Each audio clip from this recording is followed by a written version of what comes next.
Bonjour à tous, ici Piano San Giorgio. J'ai l'immense plaisir d'accueillir aujourd'hui Xavier Moreau. Xavier, bonjour. Bonjour Pierrot, Alors, je suis à Genève, tu es à Moscou. c'est ça. Tu t'occupes d'un think tank de réflexion, Stratpol. Est-ce que tu peux nous parler un petit peu de ton parcours et de ce que tu fais avec ta société? En fait, j'ai 50 ans, j'ai commencé par servir dans l'armée, j'ai fait Saint-Cyr. Donc j'ai quitté, je venais de passer capitaine et j'ai servi dans les parachutistes. J'ai très rapidement bougé sur la Russie, à l'origine pour une mission de 3 mois et finalement j'y suis encore depuis bientôt 22 ans. Et dès que j'ai eu suffisamment de moyens, j'ai voulu essayer d'avoir une activité alors, humanitaire d'un côté, puisque donc j'ai participé à une association d'aide des Serbes au Kosovo, et politique, en essayant d'utiliser les nouveaux médias, notamment Internet. Mon premier projet s'appelait realpolitik.tv, c'était en 2010, pour essayer d'influer un peu sur la vision que les Français, et notamment les élites françaises ou les universitaires français ou les étudiants, j'ai beaucoup d'étudiants qui me suivent, qui me posent des questions, voyaient la Russie. Et puis d'amener également une analyse rationnelle des événements internationaux, c'est-à-dire retourner à ce qui est le modèle, on va dire, ce qui est mon modèle, c'est-à-dire Jacques Bainville. C'est-à-dire qu'on part du principe que l'histoire est le laboratoire de la politique et que les mêmes causes entraînent les mêmes effets. Donc, on peut arriver à faire de la prospective politique. Et c'est pour ça d'ailleurs que j'aime pas trop parler de géopolitique, ce qui à une époque était très mal vu et en Russie ou en URSS et en France, parce que ça supposait un déterminisme dans les relations internationales, alors que je dirais la pensée française est plus comment dire, analytique, à la fois analytique et synthétique, c'est-à-dire que on analyse les événements, on essaie de prendre en compte le plus de données possible et on se permet de faire une projection, une anticipation. Et je dirais que d'ailleurs, on juge un bon analyste non pas à ses diplômes, mais à sa capacité de prédiction.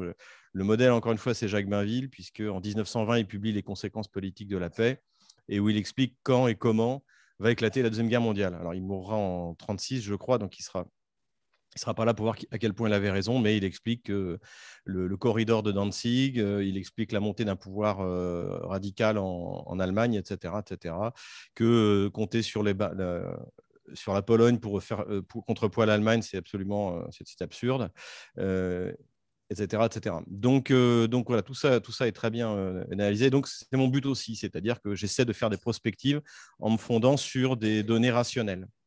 Et je dois dire que je m'en sors pas trop mal. Je vais me jeter quelques fleurs, notamment sur le fait que les sanctions contre la Russie étaient une immense chance. Je l'ai dit dans une vidéo en février 2015, à l'époque où tout le monde pensait que la Russie allait s'écrouler. Et les faits m'ont donné raison. Et maintenant, même dans Foreign Affairs, la revue du ministère des Affaires étrangères américain, ils disent la même chose. C'est vrai. Alors aujourd'hui, nous allons parler premièrement de ton actualité, qui est la sortie de ton livre, de ton dernier livre, qui s'appelle Le Livre noir de la gauche française, répression, colonisation, corruption et collaboration. Euh, avant de peut-être tu peux nous parler de la genèse de ce livre. Comment tu définis la gauche? Alors, moi, de la gauche, pour la définir, je suis tout simplement remonté au moment où le terme gauche et droite apparaissent. Et ils apparaissent en France, même si maintenant c'est comment dirais-je, une dichotomie qui est reprise dans le monde entier, pas toujours d'ailleurs avec les mêmes idéologies derrière, mais en France, ça naît au moment de la Révolution, au moment de l'Assemblée constituante, où le roi occupe le perchoir et où à droite, vous avez ce qui sera les monarchistes constitutionnels ou les feuillants, et à gauche, vous avez les deux courants de la gauche, donc qui seront d'ailleurs les futurs régicides et qui vont organiser la terreur, les Girondins et les Jacobins. Donc, moi, je pars de ces deux courants qui composent la gauche. Donc, les Girondins qui veulent exporter la Révolution et les idées qu'ils pensent universalistes de la Révolution française dans le monde entier, et les Jacobins qui, eux, veulent exercer une tyrannie sur le territoire français pour transformer cette société, pour régénérer cette société, le terme de régénération est extrêmement important, et la faire passer dans ce qu'ils estiment être justement une nouvelle humanité qui repartirait de zéro. Je cite le conventionnel Rabot de Saint-Étienne, qui dit l'histoire n'est pas notre code. Et ça va inspirer d'ailleurs tous les mouvements de gauche ou d'ultra-gauche des 2 siècles qui vont suivre. Hein. Les soviétiques font la table rase du passé, les bolcheviks, pardon. Donc, ça, je pense. Et donc, à partir de ces 2 courants de la gauche, je les poursuis jusqu'à nos jours pour voir comment ils ont évolué idéologiquement et à chaque fois qu'ils ont été au pouvoir, comment ils ont exercé ce pouvoir. Et aussi, j'analyse le fait, qui à mon avis est extrêmement important, c'est qu'il s'est passé en France sous la Troisième République un mouvement qui a été qualifié en 1932 par un certain Thibaudet de sinistrisme, que moi je l'ai qualifié de sinistrogir, c'est-à-dire que la vie politique française est de plus en plus à gauche. Donc, quand vous étiez à extrême gauche en 1877, je parle de Gambetta et de Ferry, en fait, vous êtes au centre droit aujourd'hui. Mais les idées n'ont pas changé, c'est toujours de la gauche. Et ça a profondément contaminé la vie politique française. C'est-à-dire qu'en fait, en France, il n'y a pas de parti de droite, il n'y a pas de conservateurs, évidemment, il n'y a pas de parti nationaliste. Alors, tu nous expliques dans ce livre à quel point ce gauchisme, cette révolution française, cette gauche, elle est extrêmement bourgeoise. Et peut-être avant de nous expliquer ça, pourquoi vois-tu que ceci a démarré en France, alors que, par exemple, la Révolution britannique, qui a eu lieu un siècle avant, presque un siècle et demi avant, qui a quand même aussi déboulonné la tête de leur propre roi, Charles Ier, 1648, sauf erreur, ou 44. Bon, peu importe. Pourquoi en Angleterre, il n'y a pas eu, finalement, à la suite d'une révolution de gauche, alors qu'en France, c'est une révolution de gauche, et en plus, qui est devenue immédiatement, très vite, bourgeoise enfin, déjà, je te laisse répondre sur ce point, et puis ensuite, peut-être, pourquoi cette révolution bourgeoise est si particulière et comment elle est devenue, alors qu'elle est censée, on parle de liberté, d'égalité, au contraire, elle est la matrice du totalitarisme des Robespierre, mais ensuite, on le voit dans ce totalitarisme bourgeois qui va écraser la commune, qui est un mouvement ouvrier, est-ce qu'on peut l'appeler de gauche lui aussi ou pas, mais certainement aussi la matrice des bolcheviks et la révolution de 1917, puis finalement, d'une certaine manière, le fascisme italien, mais aussi et surtout, et plus néfastement, le nazisme hitlérien. Alors, c'est une vaste question, mais... Vaste question. Alors, en fait, sur le tour qu'a pris la Révolution française et la gauche française, je pense qu'elle a réussi à maintenir sa domination. Alors, ce serait peut-être à l'occasion d'écrire un autre bouquin, le livre noir de la droite française, mais c'est à cause de l'obsession de ce qu'on qualifierait de droite, des conservateurs, de restauration de la monarchie. C'est-à-dire que pour eux, tout ce qui est lié à la République est systématiquement, on va dire, de gauche. La République est fondamentalement de gauche, et c'est un débat que j'ai eu avec certains de mes amis, en me disant, mais non, toi, tu penses qu'il peut y avoir une République conservatrice, mais ce n'est pas possible. Et c'est ce que pensait la droite. Et longtemps, la droite en France, la vraie droite conservatrice, son obsession, c'était la restauration de la monarchie. On l'a vu notamment avec l'Action française, qui, même si elle n'a pas été... elle n'a jamais eu aucune chance d'arriver au pouvoir, elle était obsédée par cette idée de restaurer la monarchie, ce qui devenait de plus en plus improbable, surtout après la Première Guerre mondiale. Donc, ce qui fait que, comme le conservatisme en France a été paralysé par cette obsession monarchique, eh bien, toute la gauche de la France a organisé le débat entre elles. Et donc après, vous avez eu différents courants, donc les radicaux socialistes, les communistes. Et en fait, aujourd'hui, c'est entre eux qu'ils débattent. Et si vous regardez aujourd'hui le débat pour les élections présidentielles, fondamentalement, il n'y a pas vraiment de candidat conservateur. Je dirais que le plus conservateur, ça doit être Éric Zemmour, mais c'est pas non plus, c'est pas non plus un catholique social, vous voyez. C'est pas donc. Donc, il y a une part de la faute de la droite française, donc cette droite issue de la Révolution, et en même temps, il faut le dire, une capacité à s'organiser de la gauche qui est assez impressionnante, et surtout qui est capable d'absorber les éléments les plus extrêmes qui naissent à gauche. C'est-à-dire que dès qu'il y a un mouvement un peu ouvriériste qui sort, il est immédiatement absorbé. Et je donne des cas extrêmement concrets, c'est-à-dire Clémenceau, qui est quelqu'un de connu en France. Clémenceau, à l'origine, est radical socialiste, donc il est l'opposition de gauche à la gauche radicale. Et il est favorable aux grèves ouvrières à la fin du 19e siècle, mais aussitôt qu'il arrive au pouvoir, en 1906 comme président du Conseil et ministre de l'Intérieur, c'est lui qui envoie la troupe pour tirer sur les soulèvements ouvriers ou paysans, notamment la fameuse révolte dans le Languedoc en 1907.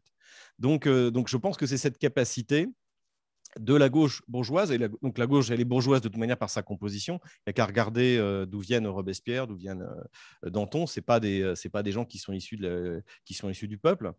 Et donc elle est à la base bourgeoise par sa composition, et elle le reste jusqu'au bout. Et elle a cette capacité d'absorber les éléments les plus radicaux et finalement de les phagocyter. Et ça finit même par arriver aux communistes avec François Mitterrand, qui d'ailleurs détruit les communistes en les prenant dans son gouvernement. Il les prend en 81, en 83 il les éjecte, le Parti communiste est mort. Et ça, c'est typique de la gauche bourgeoise française, cette capacité d'assimiler et ensuite de liquéfier. Aujourd'hui, vous avez un seul, je dirais, un vrai rouge pour lequel je pourrais avoir de l'estime, c'est Kuzmanovic en France. Mais ça représente 2%, comme toujours. Ça ne représente rien. La gauche, en fait, ouvriériste, ne représente rien. Enfin, ça n'a jamais rien représenté parce qu'elle a été absorbée et parce que finalement, ceux qui ont un jour incarné réellement un parti de masse ouvrier, enfin, en tout cas, pas forcément qu'ouvrier, d'ailleurs paysan, c'est le Parti social français du colonel Delarocque. Et c'est un parti nationaliste. Alors, dès le début, tu expliques dans ton livre que cette gauche débute par des véritables génocides, des véritables massacres. On connaît évidemment peut-être plus celui de la Vendée, mais pas seulement. Il y a eu des massacres à Marseille, à Lyon et dans d'autres parties de France. Et c'était des massacres qui n'ont rien à envier à ceux qu'on apprend à l'école, qui ont été commis par l'Allemagne nationale socialiste. Mais très vite, au cours du 19e siècle, tu en parles, lorsque les ouvriers, lorsque le peuple finalement demande des droits, demande un peu plus de compassion sociale, eh bien, ce n'est pas du tout de la gauche que cela vient, au contraire, c'est plutôt d'une droite catholique. Mais en revanche, la gauche réprime souvent dans le sang et avec des quantités en fait, de morts et de blessés qui nous semblent inconcevables aujourd'hui. Et puis, au XXe siècle, elle se transforme dans une violence qui est progressivement plus d'ostracisation sociale, et on a tous été traités de fachos, de tout ce qu'on veut, pour des opinions finalement pour souvent assez modérées. Eh bien, comment s'opère cette matrice violente et tu l'expliques dans ton livre, mais peut-être tu peux nous en faire un résumé. Oui, on peut en parler, d'autant plus que tu habites à Genève. J'ai essayé effectivement de faire une généalogie de la gauche, de savoir d'où la gauche française, donc cette bourgeoisie de gauche, tirait cette certitude d'être élu, d'être au-dessus, d'être par-delà bien et mal, d'être au-dessus de nous, d'être une autre essence que nous, les pauvres Français de base. Et j'ai fait remonter ça à Calvin, donc, qui d'ailleurs n'était pas genevois, qui était picard, hein, c'est un Français, et qui, au milieu du 19e siècle, du 16e siècle, pardon, obtient, on va dire en gros, les pleins pouvoirs à Genève et exerce le premier système totalitaire en Europe, avec un contrôle extrêmement strict de la société, un embrigadement de la jeunesse, des punitions sur des crimes, par exemple, qui est considéré comme l'adultère est puni de mort, et également la dissidence est punie par le bûcher, y compris quand c'est un protestant comme Servet qui est condamné au bûcher parce que c'est un dissident. Donc, j'ai trouvé que dans cet exemple, en fait, c'était là qu'était le fondement de la gauche française, c'est-à-dire sa radicalité, son sentiment d'élection et le fait qu'elle s'autorise tout contre un ennemi contre lequel on ne doit rien pardonner puisqu'il incarne le mal. Et donc, je pense que cette expérience calviniste, hein, je ne mets pas tous les protestants dans le même bain. D'ailleurs, Stefan Zweig, qui a écrit sur Calvin à Genève, était luthérien, je crois. Donc, c'est pas systématiquement le monde protestant, mais le calvinisme à Genève a pour moi été la matrice du totalitarisme en Europe et notamment de la gauche française. Donc ça, pour moi, c'est quelque chose de fondamental. C'est cette mission dont il se croit investi de transformer l'humanité, et ce qui fait qu'il ne tolère aucune dissidence. Et c'est ce que j'avais dit, quand vous voyez Emmanuel Macron, par exemple, sur la numérisation, sur le flicage numérique de la population, il est persuadé, on voit d'ailleurs de la manière dont il parle des gens qui ne veulent pas se faire vacciner, il est persuadé qu'il est porteur d'une mission et qu'il faut faire plier. Il n'y aura pas de négociation. Jusqu'au bout, ils iront parce que ce n'est même plus une question sanitaire, c'est une question d'exercer une autorité absolue comme celle que la gauche exerce dès qu'elle est au pouvoir à partir de la terreur en septembre 1792. Alors, après le bolchevisme en Russie, et nous avons vu apparaître aussi en France, surtout après-guerre, ces mouvements intellectuels, entre guillemets, mais enfin, certainement par des intellectuels euh, parisiens essentiellement, qui ont commencé avec l'existentialisme, puis ce qu'on a appelé plus tard la French Theory, dans les années 60 et 70, qui aujourd'hui s'est propagé sur un terreau déjà fertile et déjà en fait préparé par le bolchevisme, notamment aux États-Unis depuis les années 30. Hein. Et aujourd'hui, nous avons les universités du monde occidental qui propagent et imposent ces idées qui ont l'air d'être devenues encore plus folles, encore plus totalitaires et complètement à l'encontre de l'anthropologie profonde de l'homme. Pourquoi la France a été la matrice aussi de ces idées qui ont mis, au bout de 70 ans, qui ont pris une emprise totale sur le monde intellectuel, en tout cas universitaire, mais de plus en plus, on voit la politique, on voit, tu mentionnes dans ton livre Payon, l'ancien ministre de l'Éducation, qui a une approche presque évangéliste, millénariste. Religieuse, il le dit lui-même. Comment cette genèse nous amène dans cette... D'abord, dans cette omniprésence de l'intellectualisme gauchiste partout dans les sphères gouvernementales et éducationnelles, mais aussi dans des turpitudes sociétales, sans même parler de savoir si on est un garçon ou une fille, de pédophilie, et de pédophilie poussée par des familles sur leurs enfants et avec leurs amis, enfin, des choses qui sont, je pense que même à l'Empire romain décadent, on n'aurait pas fait des choses comme ça. Comment se fait cette genèse après-guerre? Alors, je pense qu'il y a deux choses qui se passent. Déjà, il y a une vision qui, à mon avis, également date de la Révolution, qui est que la liberté, c'est de faire ce qu'on veut, et c'est pas de choisir le bien. Je dirais la vision classique de la liberté, c'est que j'utilise mon libre arbitre pour choisir le bien, et c'est que quand je choisis le bien, je suis un homme libre. Et pour la gauche bourgeoise, donc qui est aussi l'héritière des Lumières, la liberté, c'est de faire ce que je veux. Voilà.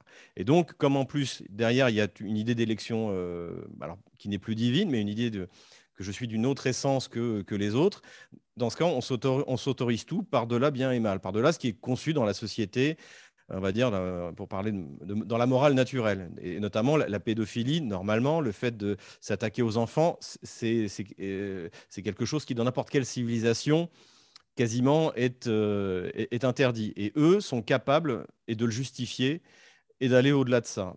Il y a également le fait, pour parler des questions sociétales, qu'à partir du Marquis de Sade, la transgression sexuelle est considérée comme un acte politique. Ce n'est pas seulement une transgression sexuelle, ce n'est pas seulement un assouvissement de ses fantasmes, c'est également un acte politique. Et ce qui se passe également après la Deuxième Guerre mondiale, c'est que, alors que c'est la gauche française qui a collaboré, que beaucoup d'intellectuels de gauche sont compromis, notamment Sartre, eh bien, elle en fait des tonnes pour étouffer toute la vie intellectuelle qui lui soit posée en France.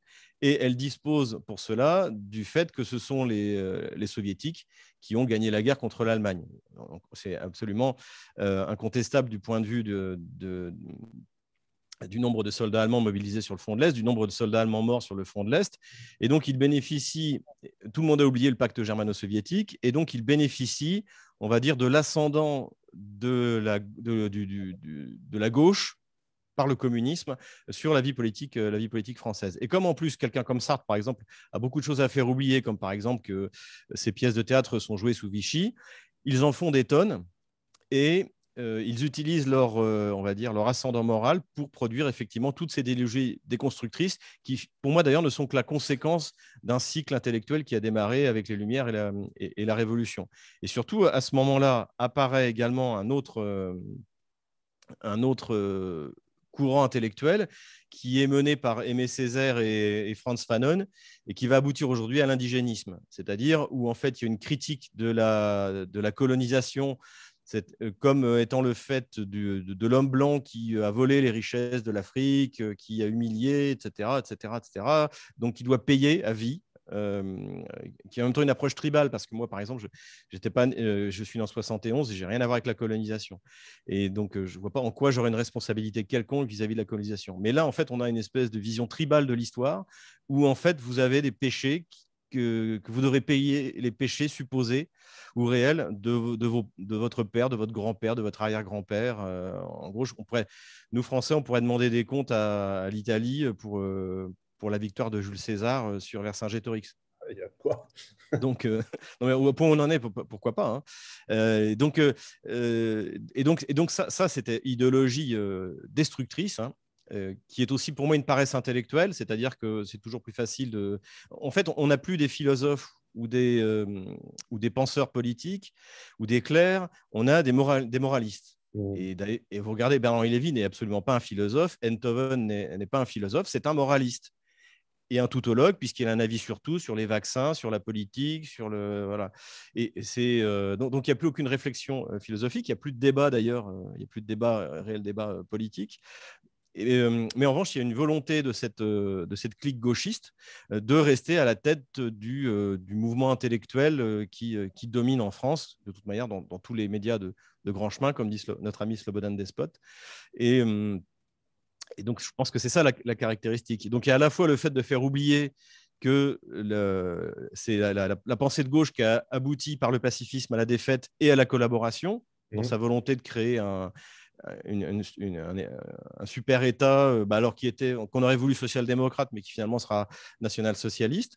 Et donc ils en ont fait des tonnes pour faire oublier leur compromission. Et en même temps, toujours dans l'idéologie, eh bien, c'est d'aller au-delà, de régénérer l'être humain. Et d'ailleurs, je cite Sartre quand il parle, quand il préface Aimé Césaire ou qu'il introduit ou qu'il commente Frantz Fanon, il est complètement délirant. Il parle de l'indigène qui se recrée une nouvelle humanité qui lui a été détruite à cause de nous et qui sera meilleure que nous. Et donc, c'est toujours cette idée, le terme de régénération est systématique. De Robespierre jusqu'à nos jours, jusqu'à Vincent Peillon, c'est la régénération. Personne ne leur a rien demandé, mais ils veulent nous régénérer. Alors justement, dans ce livre que j'ai lu, que j'ai beaucoup apprécié, d'ailleurs, où peut-on se le procurer? Alors, donc, je l'ai fait en auto-éditeur. Donc, en fait, on peut se procurer directement en le commandant chez l'imprimeur, donc thebookedition.com, ou alors en le commandant dans sa petite librairie de quartier. Moi, c'est ce que je recommande.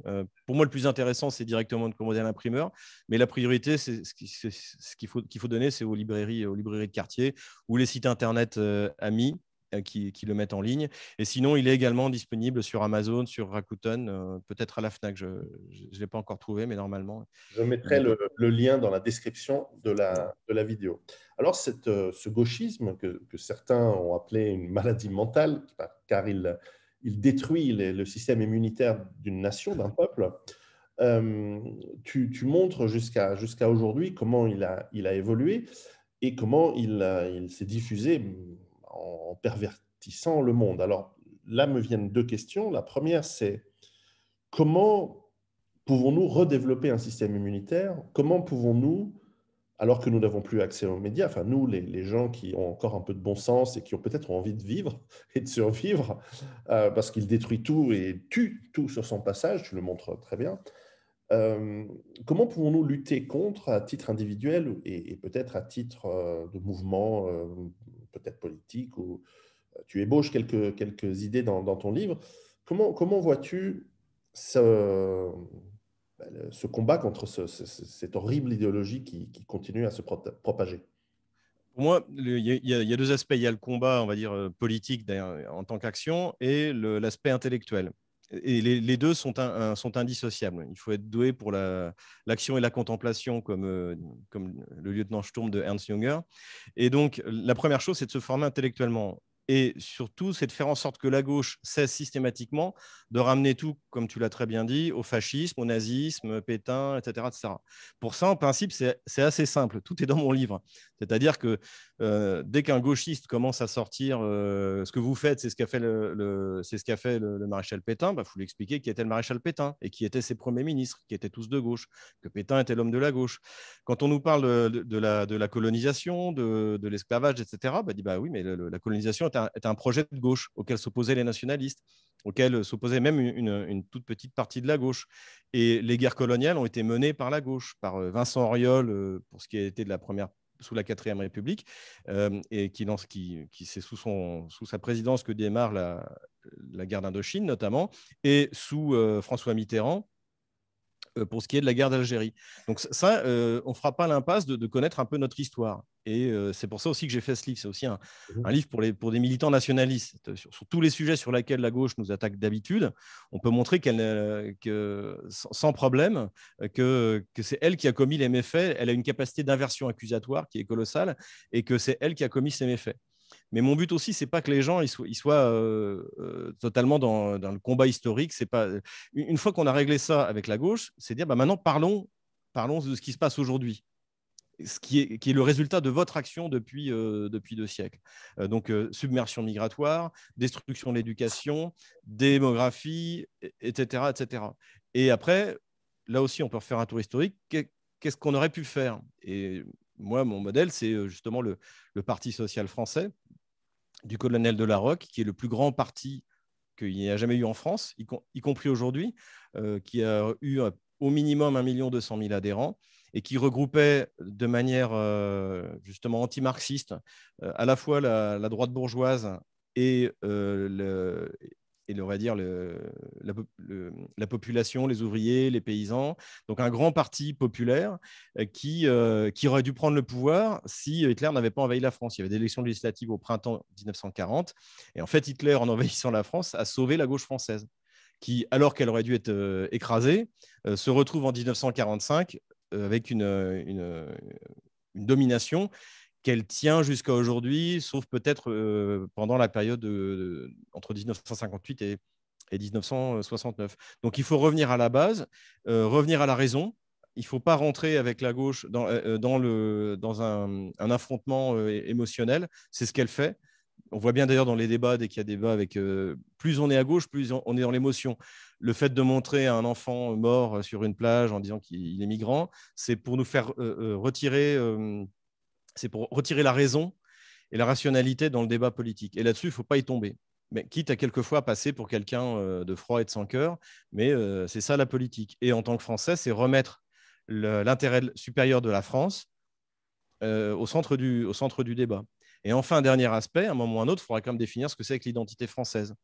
Est-ce que c'est ce que disait le général de Gaulle, c'est-à-dire c'est bien qu'il y ait des Français noirs, jaunes, etc. Mais la France était avant tout un pays de culture gréco-latine, de religion chrétienne et de race blanche. Ou alors est-ce que c'est autre chose? Est-ce qu'en fait tout le monde peut être français à condition d'avoir un passeport? Sarkozy avait lancé le débat, on attend toujours la réponse. Et surtout, ce qui serait intéressant aussi, c'est de demander, mais est-ce que le Mali peut être un pays multiethnique ou est-ce que c'est un pays de race noire et de religion, de religion et de culture musulmane? Voilà. Et donc, moi, je suis d'accord qu'il y a un débat sur l'identité, mais déjà, est-ce qu'il peut être mené avec les contraintes législatives sur la liberté d'expression en France, qui sont aussi, le fruit de la gauche? Et puis voilà, qu'est-ce que c'est qu'être français?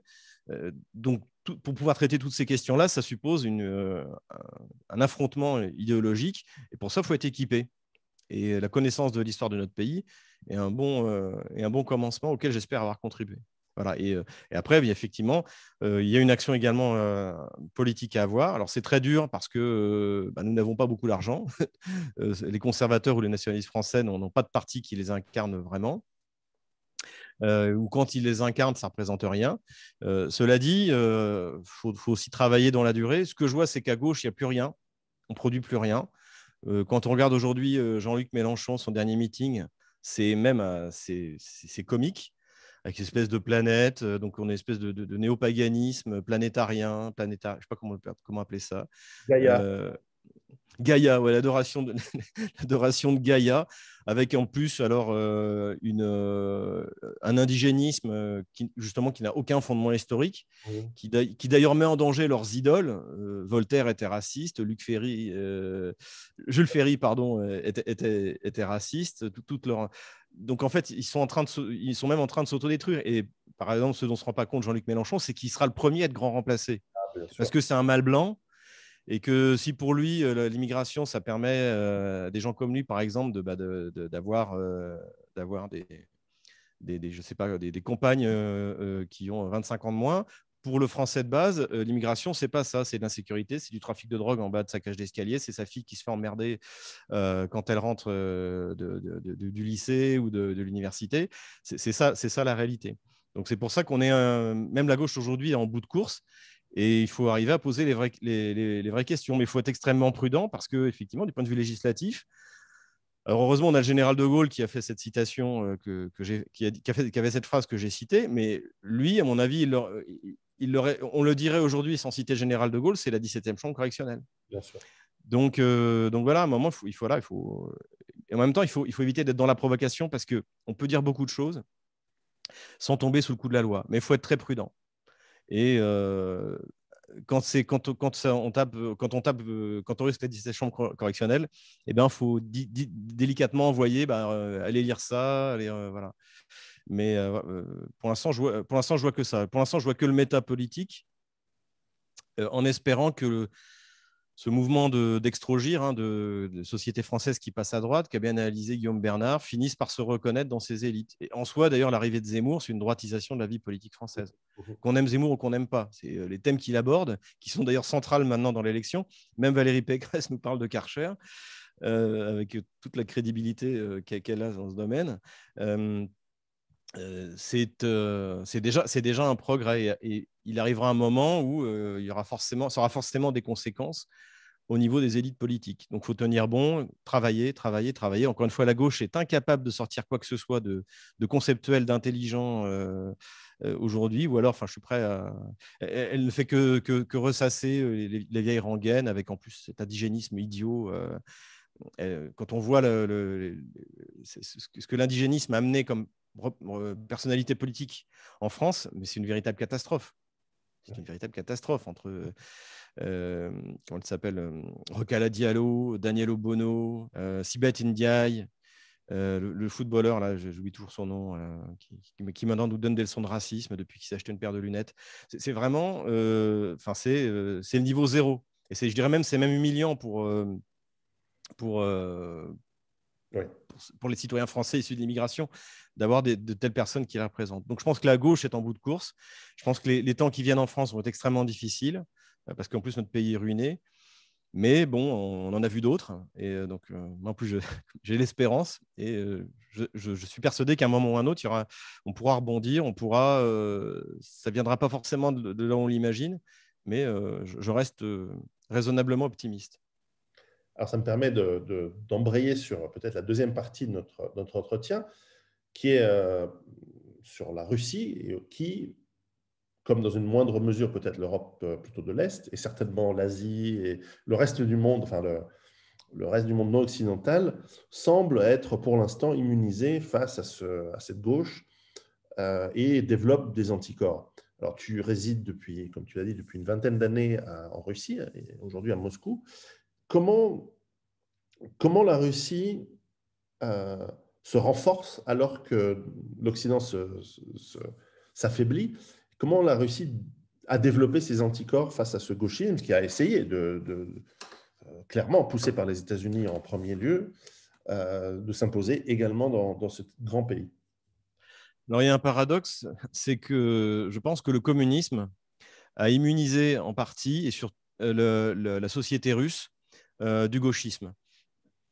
Pourquoi? Eh bien, parce que en France, l'installation de cette idéologie, notamment sur tout ce qui est transsexuel, homosexualisme, etc., c'est quelque chose qui s'est mis en place très lentement, en fait. Ça démarre dans les années 50 avec les rapports Kinsey, donc qui sont assez connus, où on explique d'ailleurs que donc, des statistiques bidons qui ont été faites dans les prisons qui expliquent qu'en gros, un homme sur deux a eu une expérience homosexuelle dans sa vie, enfin, des trucs, du grand n'importe quoi. Et cela dit, ça essaime en Europe, et petit à petit, donc les sociétés françaises dans les années 50, elles sont comme les sociétés russes aujourd'hui. Il n'y a qu'à voir les tontons flingueurs quand ils parlent de. Il y a cet Allemand donc, qui fabrique de l'eau de vie, là, qui est visiblement homosexuel. Bon, bah, avant, ils ne recrutaient pas chez Tonton, donc on s'en moque. Même dans les. Enfin, c'est comme la société russe aujourd'hui. Mais petit à petit, on a fait culpabiliser par le système qui a été théorisé, qu'on appelle la fenêtre Overton, et on a fait admettre des tas de choses qui semblaient improbables. Mais cela dit, pour arriver au mariage pour tous, je crois qu'on était en 2014, hein, c'était sous Hollande, il a fallu 65 ans de travail. Voilà. Et le problème, c'est que les sociétés d'Europe de l'Est donc, se sont ouvertes au début des années 90, et on a voulu les faire passer directement à ça. Donc, en leur mettant... mais, donc, effectivement, les élites ont été corrompus, ou alors pour accéder à l'Union européenne, etc., ont admis des tas de choses, mais globalement, les sociétés, elles sont toujours pas ouvertes à ça. On le voit en Pologne, on le voit dans de nombreux pays d'Europe de l'Est, on le voit en Serbie, on le voit même en Croatie, où il y a un des premiers pays des Balkans qui a eu la Gay Pride. La société, elle n'est pas prête à ça, parce qu'elle n'a pas eu ce lavage de cerveau progressif qui a été fait en Europe de l'Ouest, en Occident en général, depuis les années 50. Et la Russie a bénéficié de ça. Et en plus, elle a eu la chance, c'est que Vladimir Poutine est arrivé au pouvoir donc, comme Premier ministre d'abord en 99, puis président en 2000, et il est très conservateur sur les mœurs. Et donc, en fait, quand vous avez les élites qui sont conservatrices et le peuple qui est conservateur, c'est quasiment... Et surtout, vous ne pouvez pas faire chanter la Russie en disant, si jamais vous faites la gay pride et le mariage homosexuel, vous rentrerez dans l'Union européenne. Il n'y a aucun moyen de pression sur les élites russes ou sur le peuple russe pour faire passer ça. Donc, effectivement, sur les questions sociétales, la Russie a résisté en partie grâce au communisme, paradoxalement, et également parce que Vladimir Poutine. Voilà, et parce que le peuple russe et parce que Vladimir Poutine. Donc ça, c'est quelque chose de très fort. Et après, il y a aussi également le fait que sur la question, par exemple, on parlait du grand remplacement. On ne l'avait pas appelé comme ça, mais on peut utiliser le terme, qui est loin d'être une théorie d'extrême droite, hein, qui est tout simplement une désignation d'un fait réel. En Russie aussi, a trouvé les moyens de résister à ça, et notamment grâce à Vladimir Poutine, qui a notamment qui a décrit les systèmes en France, en Europe en général, en disant que aujourd'hui l'Europe était devenue la colonie de ses colonies, en disant qu'il n'était pas normal que dans des écoles la langue nationale ne soit pas parlée, et qu'il ne voudrait jamais ça en Russie, etc., etc. Et des lois extrêmement strictes, notamment, là, je voyais dans la presse, c'était il y a 2-3 jours, il y a un Daguestanais, donc un Daguestanais, c'est un citoyen russe, qui s'est mis à insulter des gens dans un bus, donc tout est filmé, en plus c'est filmé déjà par les caméras de surveillance, en les menaçant de mort. Il s'était fait une barbe à la Akbar, là. Et là, il risque 6 ans de prison pour avoir menacé de mort et d'avoir insulté les Russes en tant que peuple. C'est-à-dire qu'en Russie, les lois antiracistes, elles protègent les Blancs. C'est la situation exactement inverse de ce qu'on peut observer, en France. Et du coup, la justice russe frappe peu souvent, mais extrêmement durement. Et même si la Russie est un pays, je dirais, multiethnique, elle fait régner un ordre. L'antiracisme en Russie est au service des Russes, en fait, des Russes ethniques. Donc ça, je pense qu'aussi, c'est une importance extrêmement différente. Et il y a aussi tout un discours anti-immigration qu'on voit notamment à Moscou, où l'idée, c'est de développer les nouvelles technologies pour remplacer, là où c'est possible, le plus possible, les travailleurs migrants. Et faire de l'immigration choisie, puisqu'il y a un problème de pénurie de main-d'œuvre qualifiée dans l'économie russe qui en plein décollage, en pleine réindustrialisation. Et donc voilà, donc les dangers en fait qui aujourd'hui menacent l'existence même de la France, c'est-à-dire le grand remplacement et les vagues de migration. La Russie, pour l'instant, s'en protège avec succès, tout en étant un pays multiconfessionnel. Ça ne pose pas de problème. De toute manière, le discours qui est tenu par les élites russes est repris par le grand moufti, par le grand rabbin, bien sûr par l'Église orthodoxe, il y a également des bouddhistes. Donc là-dessus, ça fonctionne plutôt pas mal, même si évidemment, il n'y a pas de système idéal. Mais ce qui est clair, c'est que on peut dire ici, sans aucun problème, la Russie est un pays de race blanche, de race slave, de culture gréco-byzantine et de religion chrétienne. Ça, c'est une réalité que tout le monde admet, y compris les musulmans.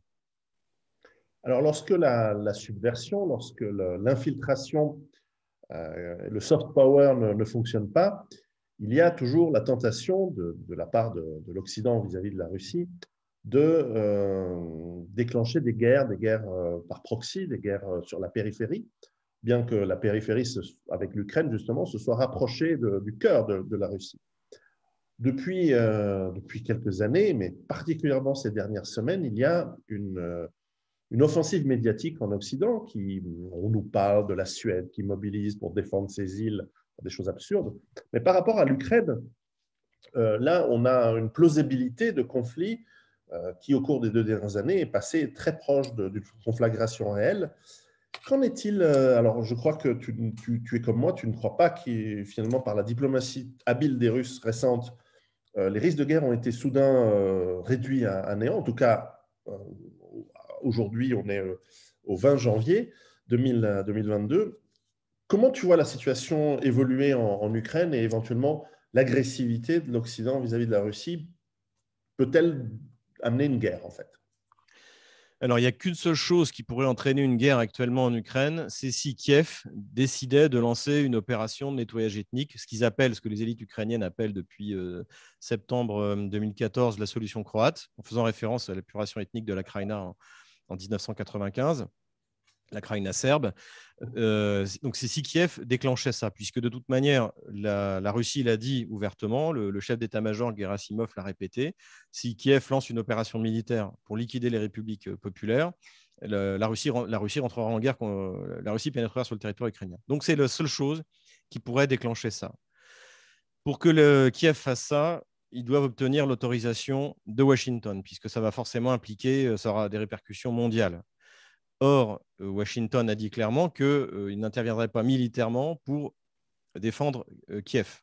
Ce qui fait que si Kiev commence l'opération d'épuration ethnique, la Russie est certaine de l'emporter, à mon avis, en quelques jours, parce que quand on voit ce qui s'est passé en Crimée, on aura un tiers de l'armée ukrainienne qui va déserter, un tiers qui va passer côté russe et un tiers qui va se rendre au bout de quelques jours.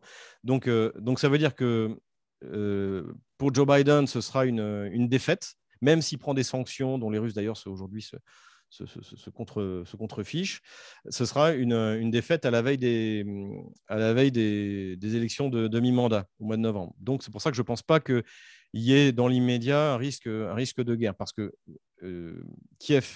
parce que Washington n'a clairement pas donné l'autorisation à Kiev de faire cette tentative. Alors, est-ce que ça pourrait être une initiative locale ou de bandes armées ukrainiennes que j'appelle les ukro-nazis? Il faudrait pour ça qu'ils emmènent avec eux l'armée ukrainienne. Et à mon avis, l'armée ukrainienne ne suivra pas non plus, puisque Zelensky ne pourra pas donner l'ordre officiel de lancer l'opération d'épuration ethnique. Donc, je pense que pour ces raisons-là, c'est peu probable. De toute manière, l'OTAN n'interviendrait pas. L'OTAN, est-ce que Macron enverra les soldats français mourir pour l'Ukraine?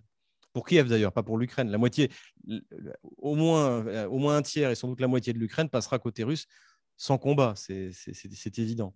Les Polonais sont sans doute prêts à y aller, mais bon, étant donné le poids militaire de la Pologne, ça ne servira pas à grand-chose.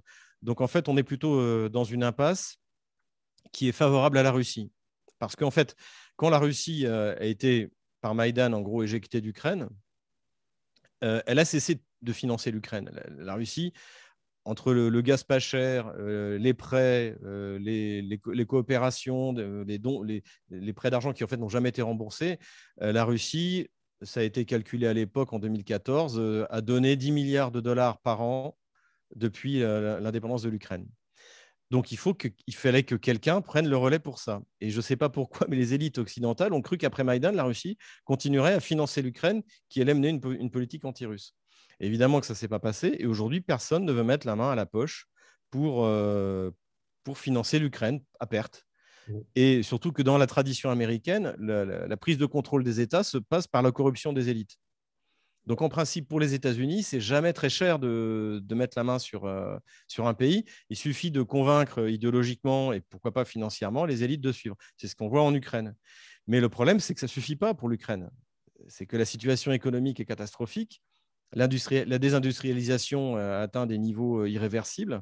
Donc, en fait, tôt ou tard, il y a un pouvoir pro-russe, il y a un discours pro-russe qui passe de mieux en mieux. C'est d'ailleurs pour ça que le candidat pro-russe Medvedchuk s'est fait arrêter et aujourd'hui comment ça s'appelle, en résidence surveillée. Parce qu'en fait, je pense qu'aujourd'hui, le courant pro-russe, même si ça ne se voit pas parce que les gens ont peur de parler, a dépassé les 40%, même sans le Donbass et même sans la Crimée. C'est ça qui est exceptionnel. Les gens se sont rendus compte que Maïdan est une impasse. Et donc voilà, donc en fait, aujourd'hui, les intérêts, et à côté de ça, d'après les informations que j'ai, la Russie s'apprête à investir massivement dans le Donbass. Donc alors que pour les Occidentaux, l'Ukraine était censée donner à la Russie l'exemple de ce que pourrait devenir un pays démocratique, aujourd'hui, les deux opposants à Zelensky, le président, il y en a un qui est, donc, comme je l'ai dit, en résidence surveillée. Il y en a un qui est sous contrôle judiciaire. Il y en a un autre, Anatoly Chari, qui est un blogueur très influent, qui a son propre parti, qui est en train de monter, qui est en exil en Espagne. Donc déjà, ils ont fait fermer 3 chaînes de télévision qui étaient accusées d'être trop pro-russes. Donc, en fait, aujourd'hui, l'Ukraine, je dirais même, c'est un anti-modèle. Et du point de vue économique, c'est une véritable catastrophe. Donc, pour les Russes, l'Ukraine telle qu'elle est, ça leur va très bien. Ils vont investir dans le Donbass, ça ne leur coûtera pas très cher parce que c'est que 4,5 millions d'habitants. Donc, l'Occident a en gros un pays de 35 millions d'habitants qui est ingérable, qui coûterait une fortune s'il fallait y investir et personne n'a envie de le faire, ni l'Allemagne, ni la France, ni les États-Unis. Et les Russes, eux, ils vont faire un exemple sur ce qu'ils sont capables de faire. Ils l'ont fait en Crimée. Tous les touristes ukrainiens qui viennent en Crimée chaque année se rendent bien compte qu'en fait, on leur raconte n'importe quoi, que la Crimée est un pays une province libre à l'intérieur de la Russie, qu'elle est en plein décollage économique.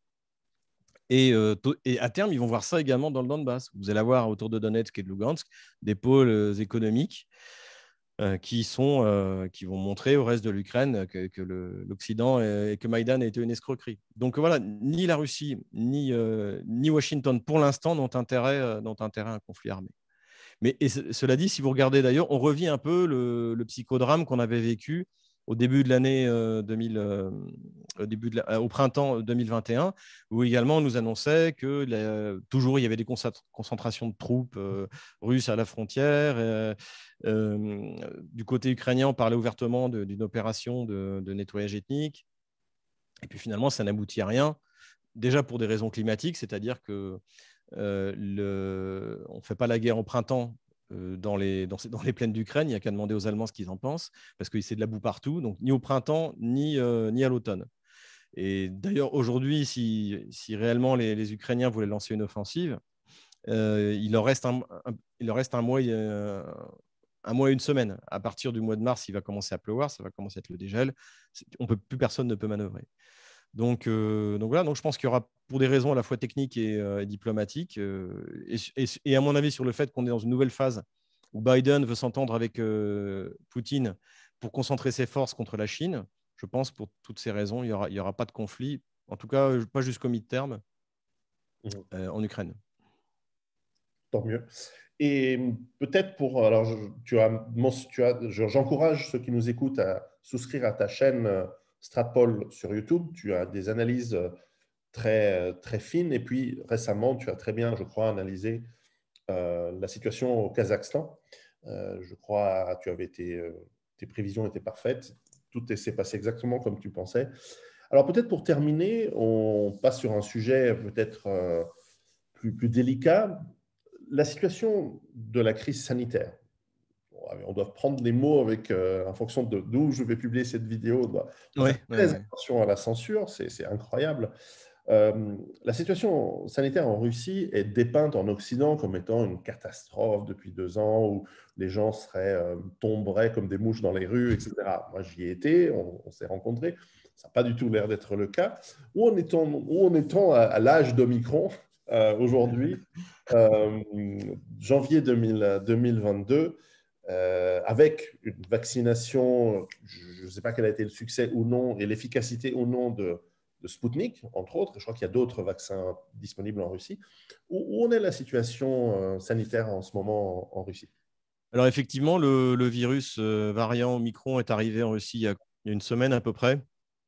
Et là, on voit une augmentation des cas. Je dirais, quand on regarde les courbes des 3 premières épidémies, c'est vertigineux. Mais cela dit, le message qui est donné par les élites russes est très apaisant. À commencer par Vladimir Poutine, qui le 7 décembre dernier a dit, d'après nos scientifiques, ce sera un vaccin naturel. Et même on va dire, les plus radicaux des covidistes en Russie, parce qu'il y en a, tiennent le même discours. Donc, il y a un discours plutôt apaisé. Je voyais les recommandations qui sont données sur Russia 24, qui est la chaîne d'information continue en Russie d'État. En fait, c'est comme la grippe, donc soignez-vous avec du Tamiflu, enfin voilà, et pas d'antibiotiques parce que ça ne descend pas sur les poumons. Voilà, ça, c'est les recommandations officielles qu'on peut voir. Donc, on n'est pas du tout dans ce que j'ai pu voir en France, ce qui m'a laissé pantois, c'est-à-dire on n'essaie pas du tout de faire croire que comment dirais-je, la vague d'Omicron, la nouvelle vague épidémique va être une catastrophe sanitaire. Au contraire, même Sobyanin aussi, qui est un covidiste, là, a aussi changé de discours en disant pour l'instant, il n'y a aucune restriction, il n'y a aucune raison. De toute manière, on a construit, c'est vrai, des hôpitaux, il y a des lits disponibles. Voilà. Donc, on a vraiment eu un discours, cette fois, extrêmement serein, extrêmement apaisé. Et surtout, il y a quelque chose qui a été aussi important, c'est que la loi sur le QR code qui avait été présentée par l'agence sanitaire russe en décembre, donc qui prévoyait la possibilité de mettre le QR code, qui voulait légiférer là-dessus, a été retirée.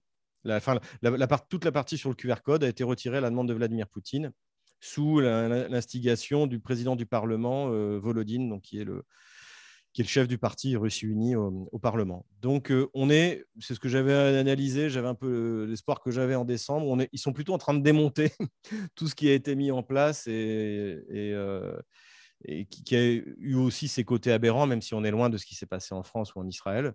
Mais ils sont plutôt en train de démonter, même si dans certaines régions, il y a du covidisme, par exemple à Samara, je crois que c'est la pire des régions. Là, c'est comme en France, il faut le QR code pour aller dans les restaurants. Mais globalement, maintenant, ça a été limité. Je crois que c'est le cas encore pour partir à Saint-Pétersbourg. Mais je pense qu'ils sont plus ou moins tous en train de démonter, sans pour autant avoir envie de passer pour des idiots et donner l'impression qu'ils se sont trompés, notamment dans ces mesures absurdes et radicales qui ont été prises l'été dernier, notamment à Moscou. Donc là, pour l'instant, franchement, je suis vraiment plutôt optimiste, même si je reste prudent. Je suis raisonnablement là aussi optimiste. Tant mieux, tant mieux. Bah, écoute, Xavier, merci beaucoup pour ton temps. Je rappelle que ton dernier livre s'appelle Le Livre noir de la gauche française. Le lien pour l'obtenir est en bas. Une magnifique couverture avec pas mal de sales types dessus. Ouais. C'est un beau. Belle brochette. Oui, oui, oui. Ah, oui. Et je plains les enfants qui ont subi d'ailleurs. Bref, tu parles aussi de ça dans ton livre. J'encourage tous ceux qui nous écoutent à se le procurer. Je mettrai le lien sous la description. Et puis à se réveiller, à réfléchir comment ils peuvent survivre à cette terrible maladie qui nous empoisonne le monde entier depuis. En Suisse, on l'a subi également depuis quelque temps, mais cette maladie qui, depuis 2 siècles et demi, fait beaucoup de mal à l'espèce humaine. Merci beaucoup et on se reverra sans doute à Moscou. À bientôt à Moscou. À bientôt.